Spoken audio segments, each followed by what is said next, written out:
Ok, hola amigos de Geek, ¿cómo están? En el día de hoy vamos a estar haciendo un mock interview, también se llama un simulacro de entrevista técnica y tenemos un compañero de Colombia que nos va a participar en la entrevista. Su nombre es Omar Meneses, él está en este momento en Canadá, es un senior test engineer y nos va a colaborar como con el ejercicio para que todos ustedes puedan ver cómo es una entrevista en inglés. Entonces, Genial. vamos a empezar con la entrevista. Es una entrevista para un cargo de Senior Test Engineer y espero entonces que les pueda gustar. La vamos a hacer completamente desde cero, como si no hubiera pasado ninguna introducción. Listo, para que tengan mejor como ese feeling de cómo es la entrevista desde el principio, con el icebreaker y con todo lo demás. Listo. Okay.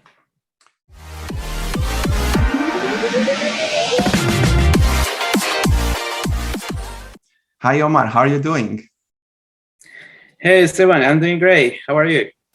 Awesome, awesome. Thank you very much for joining us today, Omar. I Yeah, understand thank you you. are. I Yeah, thank you understand. for having me. Okay, I understand you are currently in Canada. How's the weather like today? Right now it's pretty well. Yeah, because we are on springtime. Yeah, starting the summertime. So the weather is so good. Yeah, basically, 25, 20, 26 That's Celsius not bad. degrees. Yeah, it's good. Pretty Yeah, similar to my city in Colombia, Medellin. fantastic. Yeah, so I am currently in Auckland and the weather is, yeah, we are starting winter as well. So we are around 10 to 15 degrees. So hopefully it's not going to get so cold today and tonight. Okay, cool. Omar, first of all, thank you for applying for the role.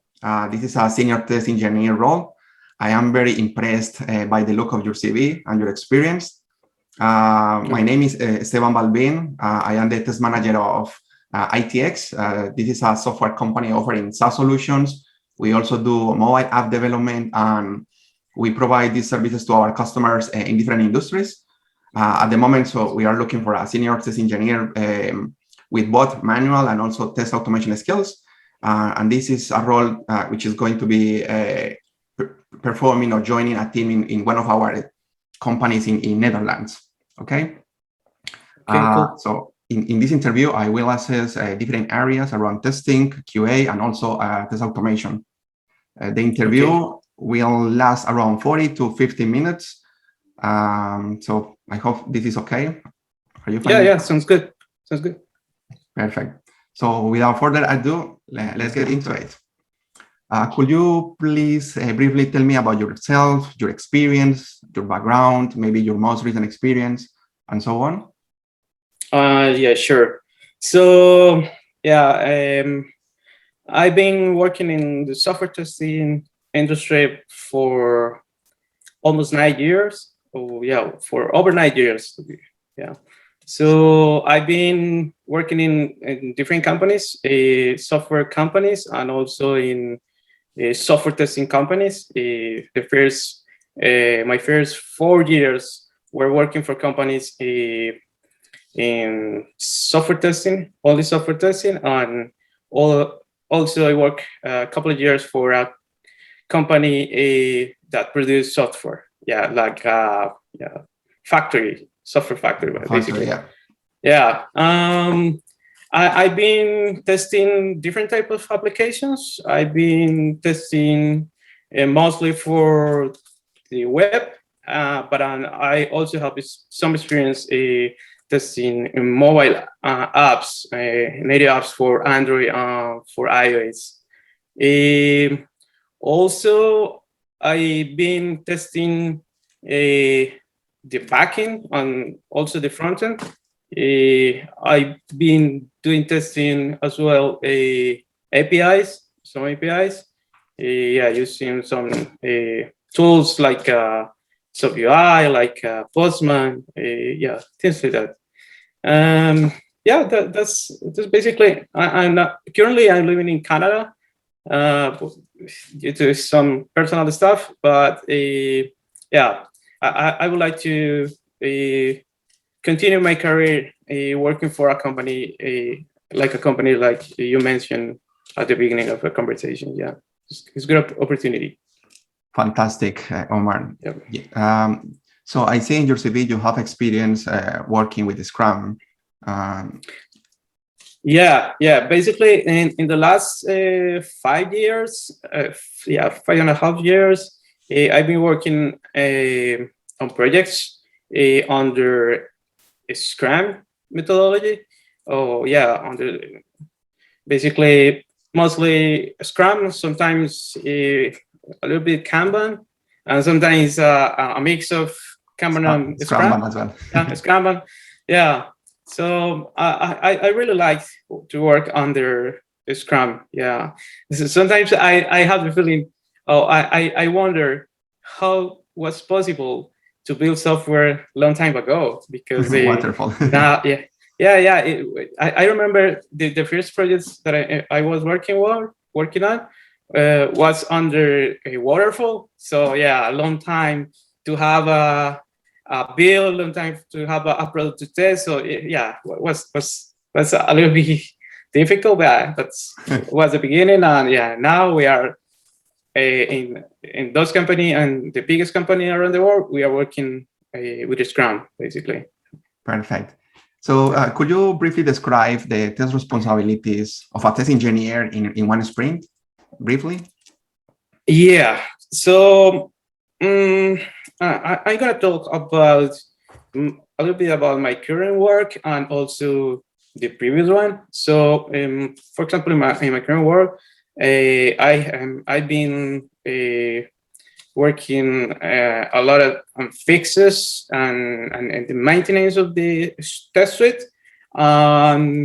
Also, I've been supporting a manual execution of some test cases that we have not automated yet. So they need to be executed in a manual way. So I've been working on that. So, but basically, we have a plan for the sprint, because in Scrum we work using sprints of 2 weeks. So in that sprint, the development team and the QA team have some tickets to be completed in that sprint. So those tickets are part as well of the sprint. So we have to validate or to test the solution for those tickets, and also in a parallel manner continue working on and maintenance of some test cases, because when some changes are implemented in the UI or at the backend level, sometimes some things break in the test suite. So you need to do some maintenance for that, especially when some changes in the classes, for example, is a common change, because in some projects they are not using CSS methodology. So when they start to use, for example, BEM, sometimes some changes are required, and sometimes some things are broken, and you need to fix your test case as well in order to pass. And other than that, we also have some tasks related with the coaching, because we have some junior QAs in the team, and so we need to take some time with them in order to check how the things are doing, if they have some issues, if they have some problems, and give them some suggestion about how to fix some problems. So basically it is my current work. Perfect. And in the previous one, maybe was the same, but in the previous one, I had a mix. In percentage was 60% manual testing, and 40% was automated testing, automation, right? So yeah, but essentially was the same thing, fixing and also creating new test cases. That's an important one, yeah, because some test cases are not automated yet, but we have a very large list of them, and we continually pulling up some test cases and create the automation for that test case. And in the next release, that test case should be run in automated way, not in manual testing. So manual testing is decreasing and automation is increasing. Yeah. Okay, that was a very comprehensive answer. Thank you, Omar. So in Scrum, we have different agile testing methods. Which ones do you know? For example, you know that we sometimes don't have enough documentation and these sort of things. What sort of techniques or testing methods do you use or do you know? So basically, one of the most used is exploratory testing. So especially because in the Agile framework, the time for testing is a short time. Yeah. Basically, so in the past, we could spend 2 or 3 days. Maybe I work in some projects testing manually all the week. So now that's time is so short. So we need to execute as many tests as we can in a short time. So we have to choose the most important scenarios, or the most complex sometimes, or maybe the scenarios that gave more value for the business or for the product. So exploratory testing is a good technique. Basically, you start interacting with the app and learning about the app. If, as you mentioned, sometimes you don't have enough documentation about that, but you can start interacting, learning, and at the same time, you can be writing some test cases for other people or for other stakeholders for different things, for evidence, so yeah, or for the next release, yeah. So when you have a little bit more of work experience, usually you apply the best techniques for testing purposes. I mean, in the testing theory, there are a lot of techniques, right? But for example, boundaries, for example, equivalence classes, things like that. You have the expertise to apply the right technique in the right moment. So you know what I mean? Got you. Okay, cool. Thank you, Omar. So you know that the role of a tester in the Scrum team is quite important, and one of the most important ceremonies is the sprint planning. What is what sort of aspects will you consider when you are part of the sprint planning? Think from the test planning perspective. Sprint planning, I mean. So you are in the sprint planning, and you have to think of the test planning as well for your studies. What sort of things will you consider? So if you are following a Scrum in a purely way, so probably when you have the sprint planning is because you had a lot of meetings before, maybe refining meetings, or let's take a look on the tickets that the team will work in the next sprint. And probably in those meetings, you had to do a lot of questions or a lot of suggestions about the effort, the testing effort, because in some meetings, they only think about the time to develop in terms of coding, but you have to consider the testing efforts as well. So it's quite important.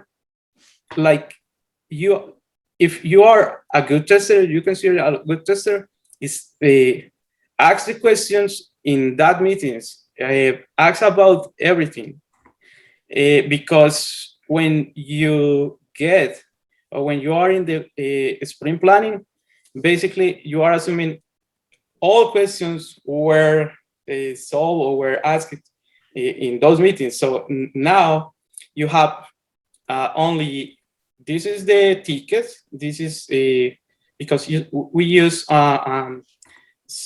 some points, some start points to estimate the effort, the quality effort, and also the development effort. So in that meeting is basically for, okay, we have I don't know, this number of developers and this number of QAs. Basically we are trying to see if we can handle a number of tickets, or it depends on the functionality, or depends of the value for the client. And sometimes the client makes some requests about, hey, please work first in this area because I am very interested in this area first before that the other one. So yeah. Sprint planning is basically for that. It's just try to see in which tickets we are gonna work in that sprint, and take a look if we can complete that work, not overcommit, because it's not good when we are overcommitting and at the end of the sprint we are saying, hey, this ticket is a carryover for the next sprint. That's not good, but sometimes happen, right? Yeah, it happens a lot. Yeah. Okay, let's move on because we don't have much time.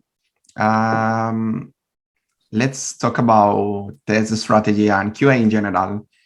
Imagine that you are working in a team where your mission is to build a microwave.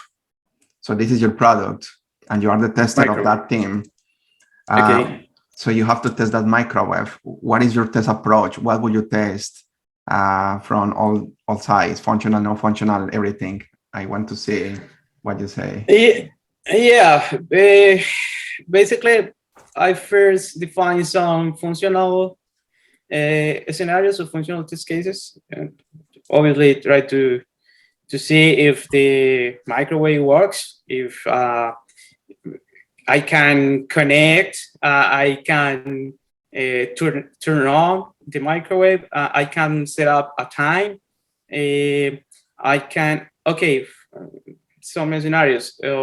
If I set, I don't know, 30 seconds, when I start using, after that 30 seconds, the microwave stop. Right? That may be things from the functional aspect of from functional perspective. Things, very basically things. Also, if we have some definitions about the power that the microwave needs to use, if the microwave can set up different levels of power, that kind of things you should or you must to test as well. So from not functional, maybe things like I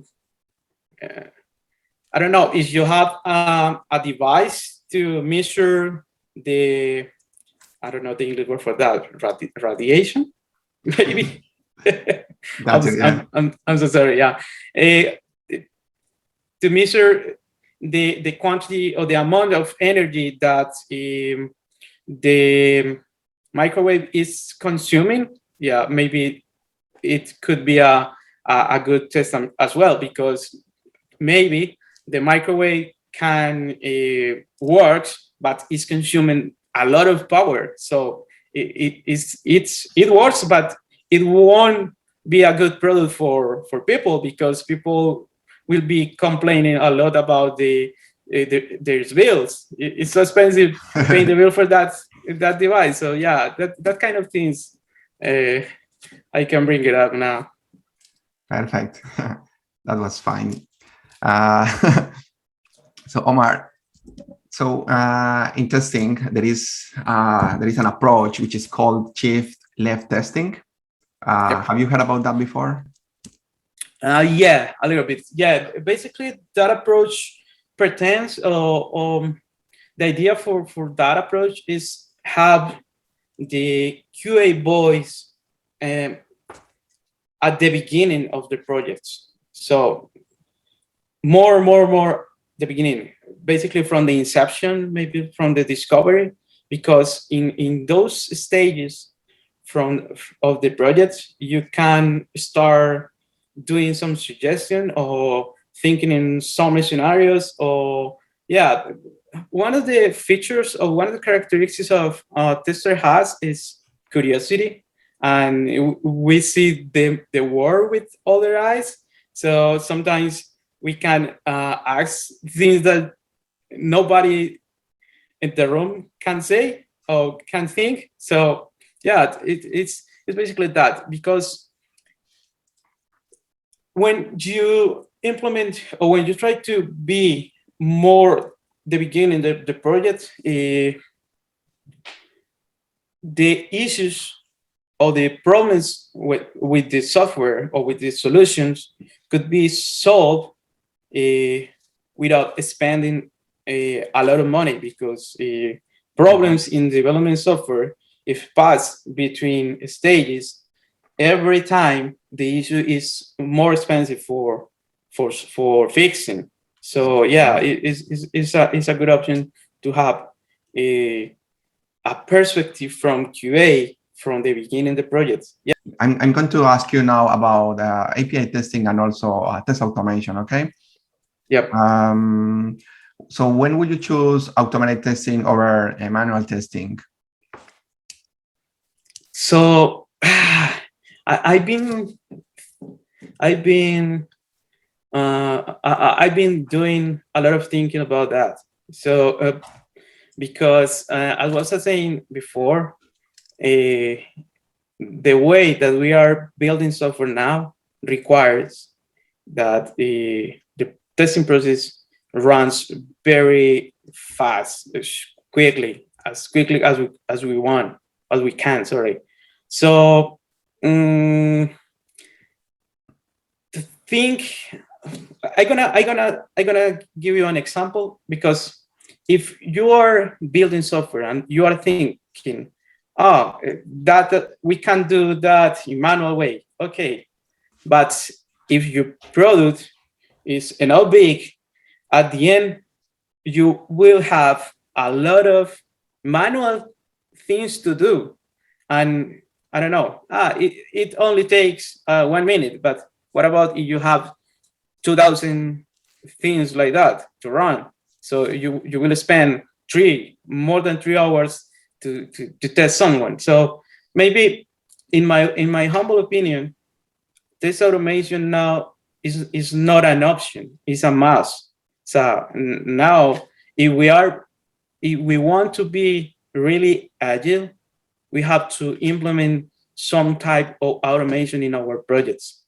Yeah, because never mind if it's something for testing very basic thing or very trivial thing, but you can test many times. You can test when you want. You can test it 100 times to be honest. So yeah, it's a tricky question, but to be completely honest,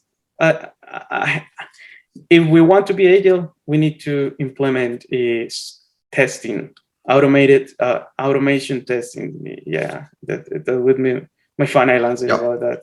Yeah. There are so many discussions about this. Yeah. 100%. I totally agree that some people is more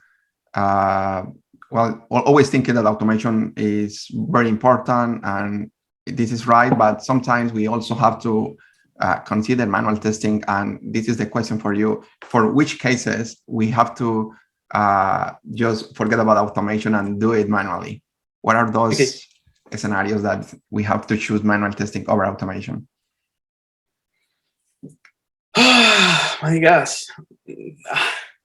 Sometimes there are some very complex transactions, and maybe those transactions require more analysis from the results. And yeah, I'm not saying that the automation is this silver bullet.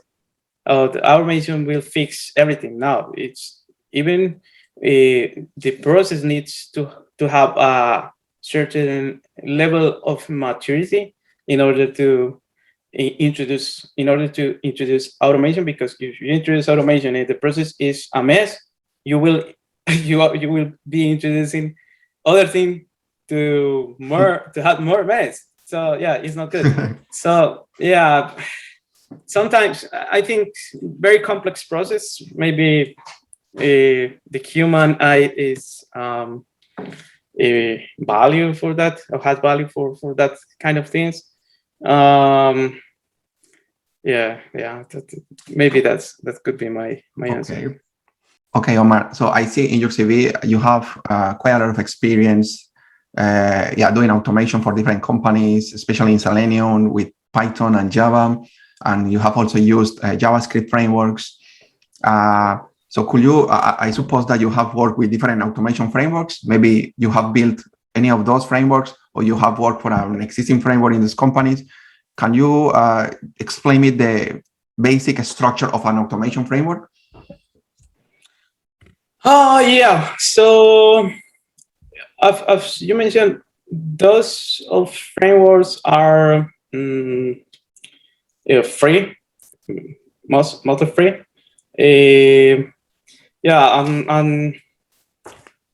Those framework has a combination. For example, they are libraries, but basically they are libraries. One of those libraries is Selenium. So Selenium it has different versions for different programming languages, like Java, like Python, even for the JavaScript. So the basis for the framework is libraries like Selenium that include the commons or the libraries also for the programming language that you chose, and also let me take a look. Maybe your integrate development environment as well. You can use my favorite is I don't know. Let me check because for Python I use PyCharm, and Visual Studio is the other one. Okay. Basically, with those three simple things, you can build a framework, an automation, and the framework requires also an structure, because if you want to work using an automation pattern, for example, I've been working with a page object. So page object is you just have a structure in the folders for the projects. Also, the code that you are gonna produce for automating, it should be stored in some place. So normally we use GitHub, like our repository of code, a code repository. So yeah, with those four things, basically you can build a framework of automation. So they are some tools or some frameworks that has a lot of things built for you in before. For example, Cypress has a lot of libraries for JavaScript, a lot of libraries to make assertions. But basically, those four things are the things that you need to have to start building a framework for automation. Yeah. So you have mentioned page object model, which is a common design pattern when we are building frameworks. Why is that design pattern that popular? What are the benefits of implementing POM? Yeah, basically POM has reusability of the code. Maintenance of the code is one of the biggest benefits of behind that, and also, in my opinion, the readiness or the readability, maybe. Yep. Of the code. Yeah. Because it's a pattern quite easy to compare with things in the real world. So yeah. Okay.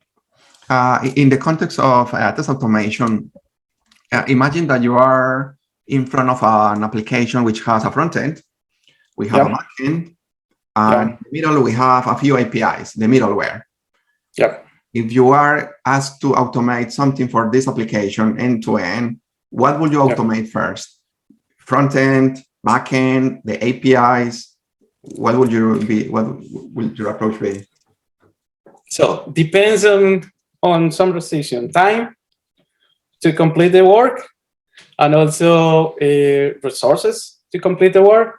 But in overall, we recommend spend more time implementing tests in the level, in the low levels of the pyramid of testing. I don't know, maybe I'm pretty sure you know what I mean. Of course. So because unit testing from the development team is the first point to call or to prevent, to avoid, to get bugs out. So then we can implement testing in the next level, service or integration level. So maybe you can implement API testing, because API testing is part of that level. Then we can implement tests in the UI. So basically, some transactions, as you mentioned, when we require some transaction from the beginning until the end of transaction. But the reality in some companies is we have the opposite of a pyramid. We have a con, and we have a lot of test cases in the UI. And remember, execute test cases, automate test cases in the UI level is so expensive in terms of time, because you have to up the browser. Meanwhile, having more tests in the low levels could be a better option, and more quickly, because it's cheaper and it's quickly. For running. Thank you, Omar. Okay, so when we are automating using Selenium, now that you have mentioned Selenium, there are different struggles, different things that we are facing. For example, when you are mapping the UI of the web elements, there are different locators. So what is the locator that you will choose to include in your code? What is the most stable ones, and what is the best? Okay, if you have IDs, unique IDs in your code, maybe IDs is the fastest locator. But if you are not sure, because the frameworks like React or things like that in development now, they are producing dynamic IDs and things like that, so it's hard. My favorites are CSS selectors, because are faster than XPath. XPath is powerful as well, especially relative XPath, but XPath takes more time in the execution at the moment of execute your test cases. So I really love IDs. I really love CSS selectors. Perfect. Thank you, Omar. Okay, let's move on to API testing. You have done API testing before, right? Yeah. I've been doing what are the components of an API, a REST API request? Okay, basically, a request has a URL. Basically, is where is the resource located. So also has a verb. Verbs like get, post, put, but basically are the verbs for that. And also request has headers, some headers. That's usually the headers are not visible in the URL. Some of them, yes, because if you are using an API that was built passing parameters in the URL, you can see part of those headers in the URL. So also some request has a body. For example, requests like pause or requests like patch. But sometimes they need a body with the info, with the data that you are gonna create or you are gonna update at the in the backend, on the backend. Yeah. Perfect. So when we are testing APIs, there are different things that you can assert, you can validate. There are some of the things are more important than the other ones. What would you test in general when you have an API to test? Yeah, basically, when you have an API, in overall, you need to test the response itself, if the API is responding or not, using the response code. Okay, that one is you can also validate security. I mean, if the API has some or require credentials for getting access to the resources, you need to validate that the API effectively has some controls in order to avoid people without right credentials get the information. So also a very basic test is the response time, because usually part of the documents or part of the specification is we need to build a API with a response time less than I don't know, 2 milliseconds or 3 milliseconds. So yeah, depends on the transaction, right? Because some transactions require more time than other ones. So yeah, that's three things is the basic thing that you need to, but maybe there are more. Yeah. Okay, thank you, Omar. So now just let's go to the last round of questions. DevOps. So what is your understanding about continuous integration? Why do we need continuous integration and continuous delivery? What is your... Yeah, I would like to make a clarity about that. So yeah, we have continuous delivery and continuous integration. It looks the same, and some people use the same, but a continuous delivery still have the human part. The needs a guy or a girl doing hitting the button to merge the code into the branch for production environment. So instead of continuous integration is when the team is continually adding code to the repo, pushing code to the repo, are some testing running every time when they push the code, and if everything is going well, if all tests pass, the code could be promoted to the production environment automatically. Some companies are doing that a lot of, or many times a day, as some other companies are. I mean, about the continuous integration. The idea is that companies, I think Facebook, since Mercado Libre, companies like that, they are all the time pushing code to the production environment. And yeah, the downtime, we never we never know the downtime. Yeah. Yeah. So I think, yeah, that concept comprise a lot of disciplines working in a very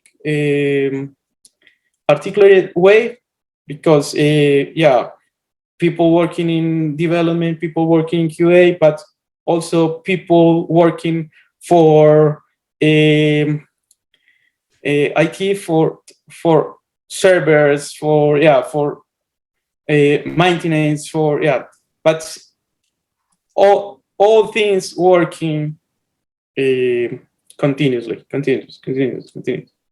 Okay, thank you, Omar. Okay, so lastly, non-functional testing. Let's talk about this. Have you done performance testing before, or maybe security testing? No, unfortunately, it's just a very basic test in security. Just as was mentioned before, if something requires a password, please take a password. But yeah, I know about some other threats in security, like cross-scripting, man in the middle, more recently ransomware. But there are it's another word. But I've been doing also some testing in performance, using sub UI, using a Postman. Is when you are running Postman, you are doing a type of performance, because you can run in Postman, or you can iterate or run the same collections a lot of times. So basically for a specific period of time, that is a kind of performance sense. Because performance is load, performance comprise stress, and when we are talking about performance, is when you have an amount of users doing the same thing at the same time. So yeah. Okay, I think that's the end of the technical interview. So you did it very well. So I will keep the feedback in Spanish for the people in YouTube. Okay. Bueno, Omar, nos extendimos un poco con la entrevista, pero en general, excelente, muy bien. Todas las preguntas que contestaste, el 90% de las preguntas estuvieron perfectamente contestadas. La única observación es manejar siempre los tiempos de las respuestas, que se estaban extendiendo un poco. Hay que ser más conciso y más preciso con la respuesta. Sí. No como adornarla tanto, como darle tantas vueltas, porque tú sabes la respuesta, pero te tomas mucho tiempo en contestarla, como straight to the point. Tienes que ir de una, porque en las entrevistas, muchas veces los candidatos, nosotros en las entrevistas tenemos 5 candidatos por día y tenemos solamente 1 hora o 40 minutos para tratar de filtrar el mejor candidato. Si el candidato se extiende mucho en las preguntas, las respuestas, no alcanzamos a hacer un buen validar todo. A ver qué tan bueno el candidato es. Entonces, solo podemos preguntarle, yo te pregunté 16 preguntas, 15, pero nos tomamos más de, yo creo que 1 hora. Estas 15 preguntas tienen que ser contestadas en 40 minutos. Si el candidato se extiende mucho en las preguntas, alcanzo a mirar solo 8, 9, y de pronto es muy bueno, pero fue porque no le alcancé a preguntar. Por eso es que hay que ser más preciso. Esta sería una observación. En el tema de test planning, contestaste muy bien, pero cuando estamos en el sprint planning, una de las cosas más importantes que miramos como tester también son los riesgos para las pruebas, el ambiente, si tenemos data, si tenemos si tenemos muy poca documentación. Tú mencionaste el esfuerzo, los story points, todo eso es importante, pero hay que mirar también la parte de los riesgos desde el punto de vista de las pruebas. Total. Con la pregunta del microwave, del microondas, cubriste aspectos funcionales y no funcionales, ¿sí? Pero faltó algo como la parte de UX, la parte de accesibilidad. Eso también viene dentro del no functional testing. Si tenemos una botonera en el microondas, ¿qué tan usable es? ¿Cierto? Usable es, sí, claro. Y en performance hay mucho por hablar, sí, que si hace un overheating, si se sobrecalienta, si se cae, ¿qué pasa con el microondas? El plato que está dentro del microondas. Bueno, hay mucho que mirar en la parte no funcional, pero en general lo contestaste muy bien. En la parte de Chief LF Testing, sí, te extendiste demasiado y la respuesta más rápida era probar lo más rápido posible, lo más pronto posible, nos previene muchos errores y nos reduce muchos costos. Tú llegaste a la respuesta después de como 1 minuto y medio. O sea, empezaste bien, pero te extendiste demasiado, pero llegaste a la respuesta. Solo que te demoraste mucho ahí para llegar a ella. Bueno, las pruebas, cuando la prueba automatizada sobre las pruebas manuales, la respuesta es lo que maximiza el ROI, el retorno sobre ese investment, ¿cierto? Cuando lo más rápido como para contestar ahí es que es automatizar lo que se repite más, las pruebas de regresión, las pruebas de smoke test que se repiten mucho, ¿cierto? Eso sería como, esos son los casos donde uno escoge automatización sobre pruebas manuales, aunque tu respuesta estuvo bastante completa también. La pregunta de los frameworks de automatización, ¿cuál es la estructura de un proyecto de automatización? En esa sí nos faltó mucho, porque una estructura de un proyecto de automatización siempre tiene, si estás utilizando Page Object Model, siempre tiene las feature files, tiene una carpeta con step definitions, tiene una carpeta con todos los, si estás utilizando POM, tiene una carpeta en todas las pages, ¿cierto? Esa es la estructura básica, las carpeticas que van a ir en tu Visual Studio o en tu Eclipse o cualquiera, siempre hay una estructura básica que si el framework está bien diseñado, tiene que tener entonces todos los features en BDD en una carpeta, tiene todas las páginas en otra carpeta y tiene toda la capa de definición, lo que junta los page objects con los features, que es el glue, la glue. Sí. Lo dijiste. De pronto fue que, sí, como que la pregunta la tomé más como así, como demasiado genérica, sí, pero en algún momento dije como sí, te sugiere como una estructura de carpetas. Y bueno, faltó dar más detalle ahí, esta es la razón. Sí, esa es como la observación con esa pregunta. La estructura de un framework básico casi siempre maneja, si es POM, maneja eso. Sí. Y ya lo que tú hablabas de Git, tocaste POM, tocaste lo de la librería, eso es verdad, pero eso son cosas que están por fuera de la estructura del framework, ¿cierto? Entonces, bueno, ahí muy bien. La rompiste con lo de la pirámide de pruebas. Eso es un concepto que me dice que manejas muy buenas prácticas de quality engineering, conoces técnicas modernas de automatización y medición de esfuerzo, y para eso se usa la pirámide de pruebas. Eso está perfecto. Ahí no hay ninguna observación. Con lo del API testing, perfecto, excelente. Con CI/CD, muy bien las respuestas. Estuviste aclarando las diferencias y lo que es importante para el continuous testing. Y eso sería todo. Esas son como ese es como el único feedback. O sea, si después de esta entrevista, yo te mandaría un technical assessment porque para mí es un sí. Pasarías a la segunda etapa de la entrevista, que sería la parte normalmente uno manda un technical assessment para que ustedes lo hagan en 1 o en 2 días, y si les va muy bien en eso, irías a la segunda entrevista, que ya es más una entrevista enfocada como en el behavior, como más con el líder del culture. Sí. Esta es una entrevista técnica y para mí la pasaste, o sea, tenés un scoring por encima del 90%. Y para un cargo senior yo esperaría lo mínimo entre un 75 y un 80, y tú pasaste por encima de eso. O sea que muy bien. El inglés está perfecto, no hubo problemas de comunicación, no tuve que preguntar ninguna otra, o sea, no tuve que volverte a preguntar varias veces lo mismo, tú me entendías, o sea, todo estuvo perfecto con el inglés, no hay problema con eso. Y en la parte técnica estás súper bien. Te felicito. Súper, muchas gracias, está muy bueno saberlo. Entonces, espero entonces a todos los que están viendo el video que les haya gustado el ejercicio, y nos vemos entonces en un siguiente video. Hasta luego. Y gracias por participar. Hasta luego, que estén bien. Chao. Hasta aquí llegamos en este capítulo. Si encontraste valor en el video, te agradezco que me regales un like y dejar tus comentarios aquí abajo. No olvides suscribirte y activar la campanita para que no te pierdas los nuevos videos que estaré publicando. Gracias y hasta la próxima.